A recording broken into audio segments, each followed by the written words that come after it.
Q&A. How far do you go? When you are over 50 and 60 and you are dating someone and you've now gone on 2 dates, how far do you go after the second date? You go no farther than what you did after the first date, which was maybe he walks you to the front door and gives you a little smooch on the cheek. Maybe the first date he gave you a hug. Second date, let it be a hug as well. Third date, let it be a hug. Women, when you are in your 50s and 60s and dating, do not go too far with your guy the first couple times that you go out with him. This means you can sit across from the dinner table, the restaurant table from him and laugh and have a great time. Go far there. Open your heart to him, enjoy his company, and know that he's this great, fantastic guy that you really like and you'd like to see him again and again and again.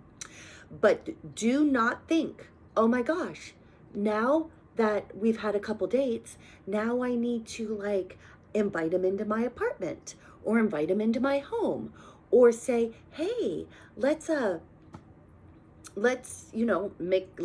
further than this, or let's go have a nightcap. Stop all that. Because if you're doing that and you are still single, this is the reason why you are still single. I want you to take it out of your mind that you are 16 or you are 26 or even 36. And what you are going to do is get really quickly sexually involved with someone. That's not going to get you your long-term goal with a loving, long-term, exclusive, committed partner if what you are doing is hopping in the sack with him right away. It's just not the way that it goes in your modern dating in your later years. So if you are wondering why I had the best connection with him and we went this far, we were in the bedroom, it was so great, we did all these things, and now I don't even hear from him, he's ghosted me. Please don't wonder why you are in the ghosting category if you have gone too far in the first couple dates. What you can do is have 4 or 5 dates and then maybe have a discussion with him about what would it look like if you did something more than had a little smoochy. Have a conversation with him. Have the intimate conversation with him, because that's going to keep him around. That's going to keep him thinking, wow, this is interesting. Women usually just hop in the sack with me. They don't want to have this conversation around intimacy. So you would be a standout. You would be someone that he would put in a higher category because you're only doing these little hugs and kisses with him. You would be someone that he would then want to take out again, because then you, in your 50s and 60s, are now a challenge.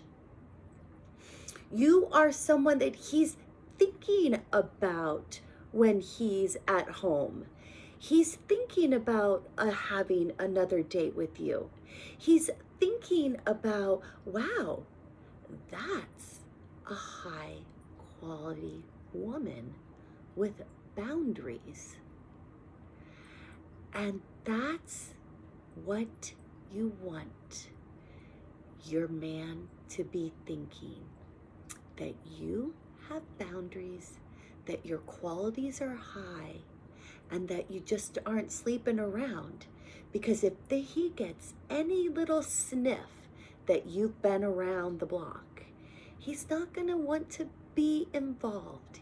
He's going to want to be with someone who is really careful with herself, who really respects herself, and who can have limitations on how far she goes with someone until they are in an exclusive, loving, long-term relationship.